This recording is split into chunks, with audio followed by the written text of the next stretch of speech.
चला है आमंत्रित करने का डॉक्टर पूर्णिमा शर्मा जी को। इससे पहले डॉक्टर पूर्णिमा स्टेज पर आए, मैं उनके बारे में कुछ कहना चाहती हूँ। ये हुनर, ये सादगी, ये हुनर, ये सादगी, ये अपनेपन की मूरत नहीं देखी। किरदार तो बहुत देखे हैं जमाने में, मगर आप जैसी शख्सियत नहीं देखी। तो ऐसी अमीर शख्सियत की धनी डॉक्टर पूर्णिमा शर्मा ऑल इंडिया की सेक्रेटरी जनरल हमारे बीच आ रही हैं और देखते हैं कि वो हमें क्या संदेश देती हैं। आइए।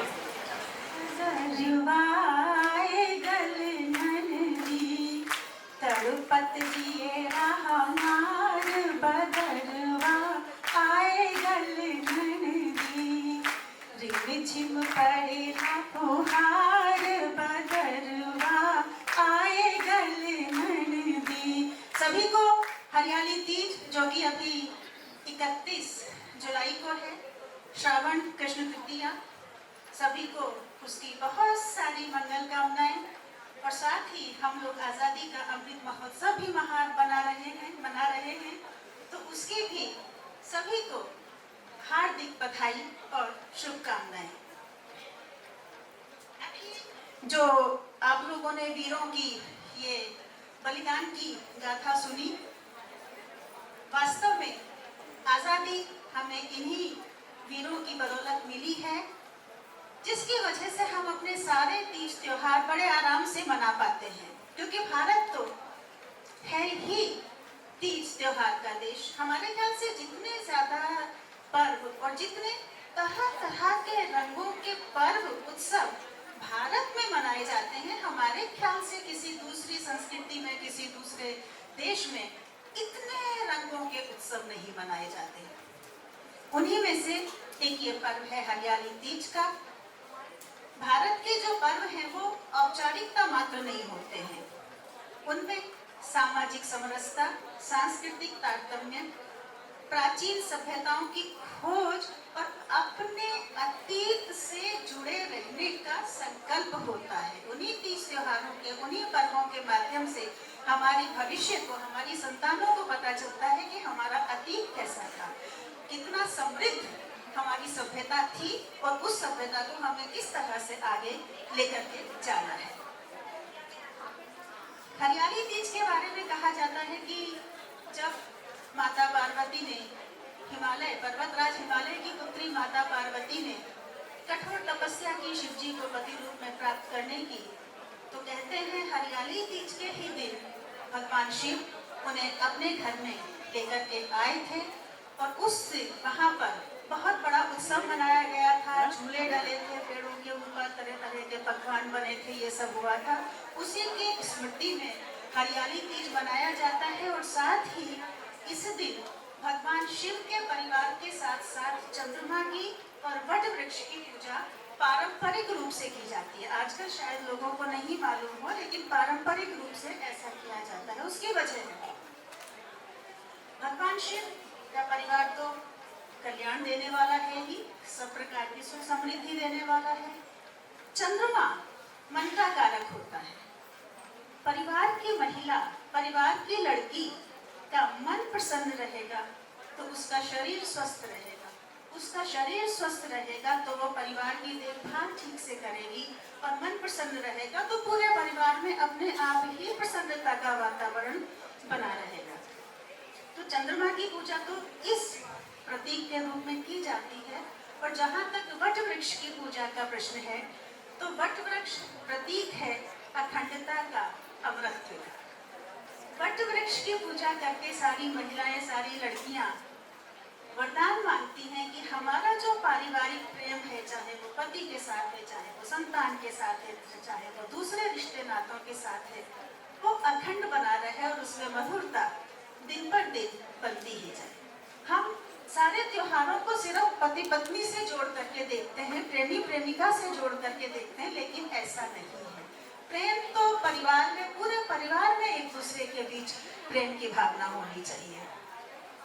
और सावन का महीना तो होता ही विचित्र है, जब समस्त चराचर जगत वर्षा की रिमझिम फुहारों में सराबोर हो जाता है, इंद्रदेव की कृपा से जब मेघराज मधु के समान जल का दान पृथ्वी को देते हैं और उस अमृत जल का पान करके जब प्यासी धरती की प्यास बुझने लगती है तो हरा धागा पहने, पीली चोली तन पर कसे और रंग बिरंगी फुलकारी की चूनर ओढ़े वसुधा अपने गर्भ में अनेकों रत्न समेटे हुए, अनेकों रत्नों से गर्भवती हुई अपनी प्रसन्नता को वनस्पतियों के लहराते हुए नृत्य के माध्यम से अभिव्यक्त करती है।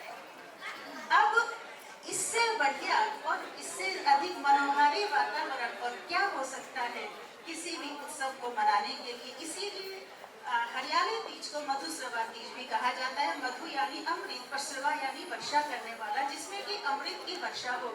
और गर्मी से बेहाल धरती के लिए, गर्मी से बेहाल प्राणियों के लिए, जीव जंतु के लिए, प्रकृति के लिए जल से बड़ा और अमृत भला क्या हो सकता है। तो ऐसे अवसर पर यह पर्व मनाया जाता है। और देखिए संयोग, देखिए कि हमारा देश श्रावण और भाद्रपद मास में ही आजाद हुआ था, तो हम लोग इसी मास में अपना आजादी का पर्व भी मनाते हैं। और इस बार तो अमृत महोत्सव मनाया जा रहा है। अमृत महोत्सव के लिए हम वही बात कहेंगे जो अभी डॉक्टर जैन ने कही कि हमें आवश्यकता है अपनी संतानों को। हम लोगों को तो पता है कि हमारे माता पिता कैसे थे, हमारा भूतकाल कैसा था, किस समृद्ध परंपरा से हम लोग आ रहे हैं। भारत एक ऐसा देश है जिसने विश्व की समस्त संस्कृतियों को सभ्यता सिखाई। भारत एक ऐसा देश है, तो हम लोग इस बात को जानते हैं। लेकिन ये बात हमें अपनी संतानों को सिखानी पड़ेगी जो आज के अंग्रेजी कल्चर में पल रहे हैं। और इसके लिए हमें पहल अपने घर से ही करनी पड़ेगी। देखिए, आजादी मिलती है तो आजादी के साथ कुछ जिम्मेदारियां, कुछ उत्तरदायित्व भी हमारे ऊपर आते हैं। एक छोटा सा एग्जाम्पल देते हैं कि हम सड़क पर चले जा रहे हैं। अगर हम यातायात के नियमों का पालन करते हैं, ट्रैफिक रूल्स को फॉलो करते हैं, तो हम अपनी जिम्मेदारी का निर्वाह कर रहे हैं। एक डॉक्टर अगर तन मन से पूरी निष्ठा के साथ रोगियों की सेवा करता है तो वो अपने कर्तव्य का निर्वाह कर रहा है। एक शिक्षक अगर पूरे प्राणपण से बच्चों को पढ़ा रहा है, पूरे मन से बच्चों को शिक्षा दे रहा है, तो वो अपने कर्तव्य का वहन कर रहा है। तो इसी तरह से सारे उत्तरदायित्व होते हैं और उसमें सबसे प्रमुख भूमिका होती है महिला की, क्योंकि माँ के रूप में सबसे पहला जो उत्तरदायित्व महिला का आता है कि वो अपनी संतान को किस तरह से संस्कारित कर रही है। अभी अंग्रेजी की बात आई तो हम कहेंगे कि हमें अंग्रेजी तो स्कूल में सिखा देंगे, स्कूल में जब बच्चे पढ़ने जाएंगे अंग्रेजी वहां पर सीख लेंगे। हम क्यों ना अपने घर में हिंदी भी छोड़िए, हिंदुस्तानी की बात करें।